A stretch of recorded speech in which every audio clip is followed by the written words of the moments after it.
2022년 5월 17일 오늘 우리에게 주시는 하나님의 말씀은 고린도전서 8장 1절에서 13절까지의 말씀입니다. 우상의 제물에 대하여는 우리가 다 지식이 있는 줄을 아나 지식은 교만하게 하며 사랑은 덕을 세우나니 만일 누구든지 무엇을 아는 줄로 생각하면 아직도 마땅히 알 것을 알지 못하는 것이요 또 누구든지 하나님을 사랑하면 그 사람은 하나님도 알아주시느니라. 그러므로 우상의 제물을 먹는 일에 대하여는 우리가 우상은 세상에 아무것도 아니며 또한 하나님은 한 분밖에 없는 줄 아노라. 비록 하늘에나 땅에나 신이라 불리는 자가 있어 많은 신과 많은 주가 있으나 그러나 우리에게는 한 하나님 곧 아버지가 계시니 만물이 그에게서 났고 우리도 그를 위하여 있고 또한 한 주 예수 그리스도께서 계시니 만물이 그로 말미암고 우리도 그로 말미암아 있느니라. 그러나 이 지식은 모든 사람에게 있는 것은 아니므로 어떤 이들은 지금까지 우상에 대한 습관이 있어 우상의 제물로 알고 먹는 고로 그들의 양심이 약하여지고 더러워지느니라. 음식은 우리를 하나님 앞에 내세우지 못하나니 우리가 먹지 않는다고 해서 더 못 사는 것도 아니고 먹는다고 해서 더 잘 사는 것도 아니니라. 그런즉 너희의 자유가 믿음이 약한 자들에게 걸려 넘어지게 하는 것이 되지 않도록 조심하라. 지식 있는 내가 우상의 집에 앉아 먹는 것을 누구든지 보면 그 믿음이 약한 자들의 양심이 담력을 얻어 우상의 제물을 먹게 되지 않겠느냐. 그러면 내 지식으로 그 믿음이 약한 자가 멸망하나니 그는 그리스도께서 위하여 죽으신 형제라. 이같이 너희가 형제에게 죄를 지어 그 약한 양심을 상하게 하는 것이 곧 그리스도에게 죄를 짓는 것이니라. 그러므로 만일 음식이 내 형제를 실족하게 한다면 나는 영원히 고기를 먹지 아니하여 내 형제를 실족하지 않게 하리라. 사랑은 덕을 세우나니 라는 제목으로 하나님의 말씀을 선포하겠습니다. 아들에게 책을 읽어줄 때 가끔 어려서 읽었을 때와 전혀 다른 감동과 깨달음으로 동화가 와닿을 때가 있습니다. 근래 읽어준 동화에서 크게 와닿았던 동화는 해와 바람이라는 책입니다. 나그네의 외투를 벗기기 위해 바람과 해가 시합을 합니다. 자신의 힘을 과신한 바람이 먼저 자신만만하게 나그네의 외투를 벗기려 하지만 외투가 벗겨지기는커녕 오히려 나그네는 외투를 더 싸매었을 뿐이었습니다. 바람이 그치고 해가 따뜻한 햇살을 비추자 나그네는 스스로 자신의 외투를 벗습니다. 이 이야기를 읽어주면서 아들에게 아빠가 바람의 말로 잔소리를 한 것 같아 미안하다고 했습니다. 이제는 잘못된 거나 고칠 점이 있으면 해처럼 따뜻한 말을 하려고 노력하겠다고 약속도 했어요. 우리의 삶도 마찬가지라고 생각합니다. 바람의 언어처럼 강하게, 더 강하게 이야기하는 것이 생각보다 사람을 변화시키지 못하는 경우가 많다는 것. 그리고 해의 언어가 오히려 알게 모르게 그 사람 스스로 변화하고자 하는 의지를 발현시키기도 한다는 사실을 깨닫게 됩니다. 오늘 8장 본문은 바울이 고린도 교회가 우상의 제물에 대해 어떤 태도를 가져야 하는지 말해주는 본문 같지만 조금 더 핵심은 갈등을 일으키는 주제를 어떻게 다뤄야 하는지 알려주는 본문으로 읽는 게 더 좋아 보입니다. 그래서 오늘 말씀을 통해 서로 다른 입장이 있을 때 그리스도인으로서 어떻게 행동하고 대화해야 하는지 말씀으로 깨닫고 삶에 적용하는 시간이 되길 소망합니다. 바울은 우상의 제물을 처리하는 주제로 갈라져 있는 고린도 교회를 향해 이렇게 이야기합니다. 이 본문은 비단 우상의 제물뿐 아니라 교회에서 충분히 문제될 만한 다양한 주제에 대해 교회가 어떻게 대처해야 하는지 지혜를 알려줍니다. 당시 로마의 도시는 정기적으로 우상신전에 제사를 드리고 고기를 비롯해 우상의 제물로 바쳐진 엄청난 양의 음식들이 다시 일반 시장에 유통되는 시스템이었습니다. 그런데 복음이 점점 유대인뿐 아니라 이방인에게도 전파되면서 예루살렘 공의회는 우상 제물의 취식 문제 등 유대인과 다른 문화를 지닌 사람들에게 이 문제를 어떻게 해야 할지 나름의 기준을 정하게 됩니다. 그중 특별히 우상에게 바쳐진 제물과 음행, 목매어 죽인 동물의 고기, 피 등 4가지를 멀리하라는 요구사항을 제시했습니다. 그런데 바울은 공의의 지침을 알고 있었지만 지식이 많다는 것이 교회에 도움이 되는 것이 아니라 사랑을 기억하는 것이 교회에 도움이 된다고 말합니다. 바울은 고린도 교회에 우상 제물을 어떻게 처리해야 되는지에 대한 지식은 이미 충분하다는 사실을 알고 있었습니다. 그런데 그 지식이 오히려 서로를 교만하게 할 뿐이고 정작 교회가 세워야 할 덕을 세우지 못하고 있다는 사실을 알게 된 것이죠. 고린도 교회는 바울에게 어떻게 해야 하냐고 지식을 물어보지만 바울은 되려 너희에게 필요한 것은 지식이 아니라 사랑이라고 이야기하고 있습니다. 덕을 세운다라는 말을 할 때 세운다는 것은 건축한다라는 뜻입니다. 교회를 세우는 능력은 지식에서 나오는 것이 아니라 사랑에서 나온다라는 거죠. 내가 옳다고만 주장하는 지식은 고린도 교회를 세우는 것이 아니라 고린도 교회를 분열하는 방식으로 움직였기에 바울은 자신에게 지식을 배우지 말고 사랑을 기억하라고 조언하고 있습니다.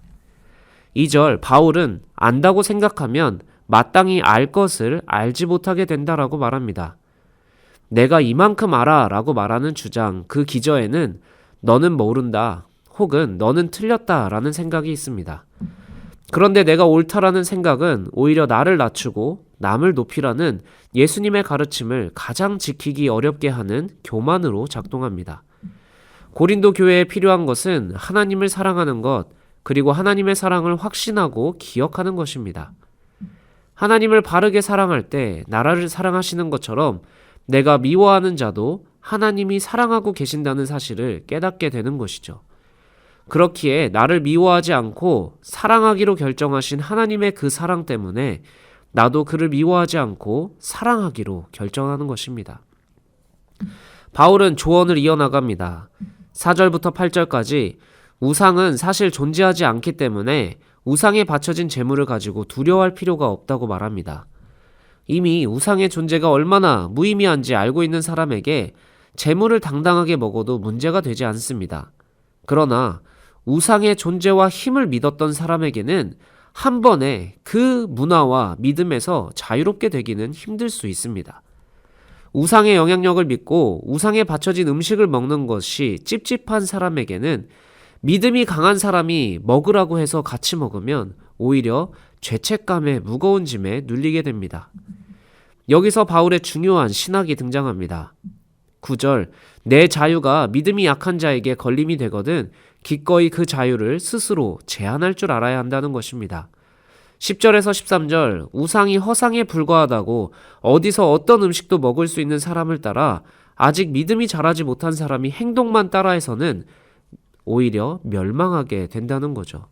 우상의 재물을 먹을 수 있는 자들이 보여야 할 행동은 나는 먹어도 아무 문제 없다는 것을 알려주는 것을 뻐기는 것이 아니라 기꺼이 믿음이 약한 자들이 넘어지지 않게 자신의 자유를 제한하는 것입니다.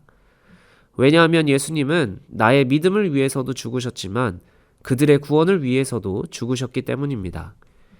그래서 바울은 고린도 교회에게 만약 자기라면 누구 형제 하나라도 실족하지 않게 고기를 먹지 않을 것이라고 이야기합니다.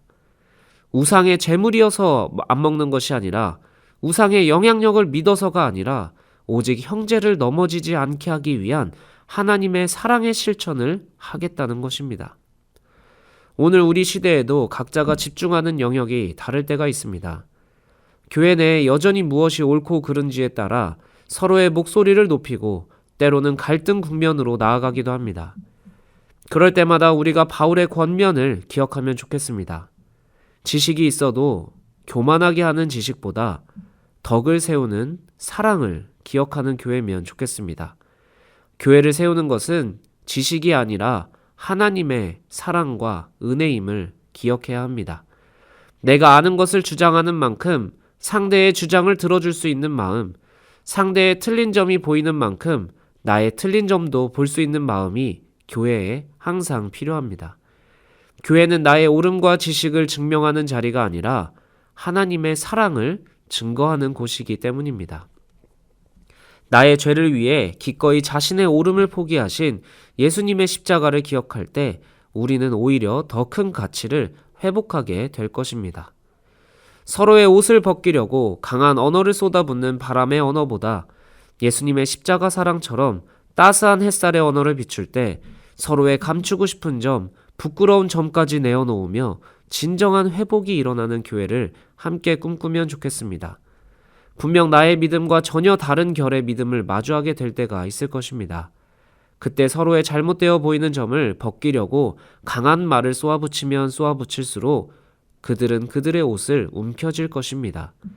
그러나 우리의 강팍한 마음을 벗겨낸 것이 예수님의 십자가 사랑이듯이 기꺼이 들어주고 참아주며 견디는, 때로는 내가 지는 것 같은 그 사랑의 자세가 그 사람의 마음을 진정 벗겨내고 나의 마음도 벗어지는 날이 올 것입니다. 세상의 강함이 아닌 십자가 사랑을 사모하는 우리 모두가 주님의 교회와 주님의 덕을 세우는 성도의 삶이 되길 축복합니다. 함께 기도하겠습니다.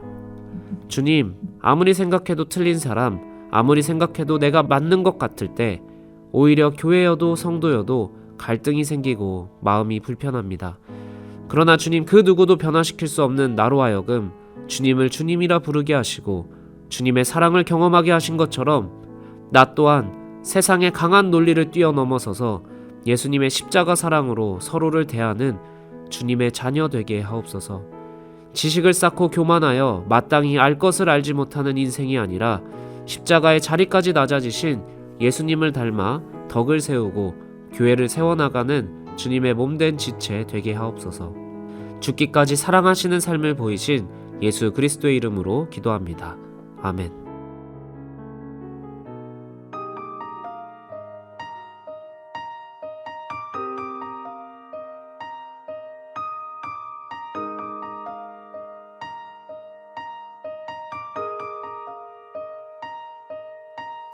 내게로부터 눈을 들어 주를 보기 시작할 때 주의 일을 보겠네.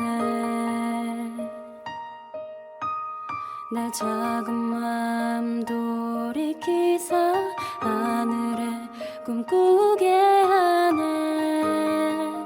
주님을 볼 때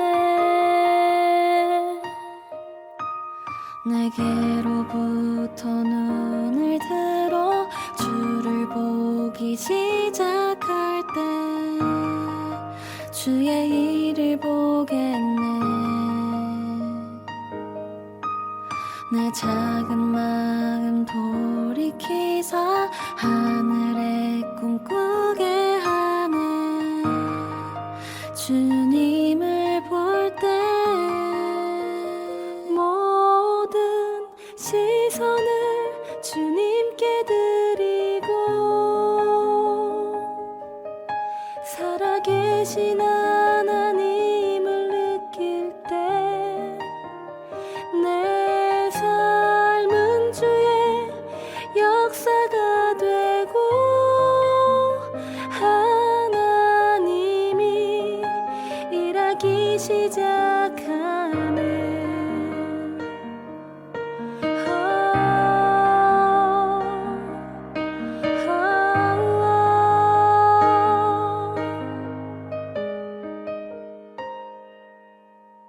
성령이 나를 변화시켜 모든 두려움 사라질 때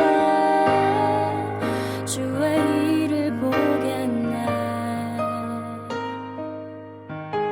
황폐한 땅 한가운데서 주님 마음 알게 되리. 주님을 볼 때 시선을 주님께 드리고 전능하신 하나님을 느낄 때 세상은 주의 나라가 되고 하나님이 일하기 시작하네.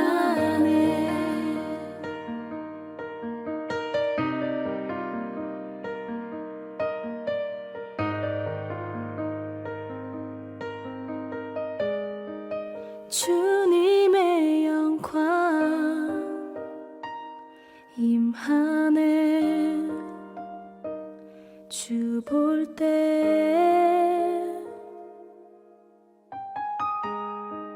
주님의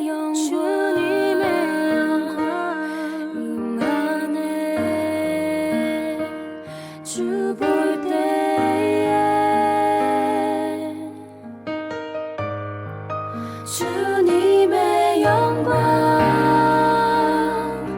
임하네. 주 볼 때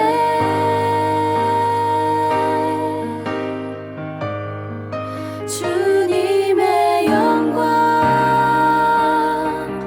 임하네. 주 볼 때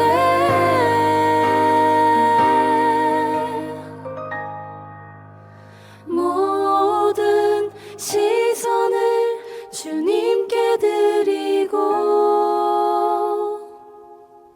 살아계신 하나님을 느낄 때 내 삶은 주의 역사가 되고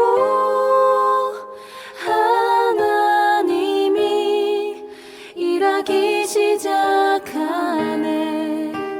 모든 시선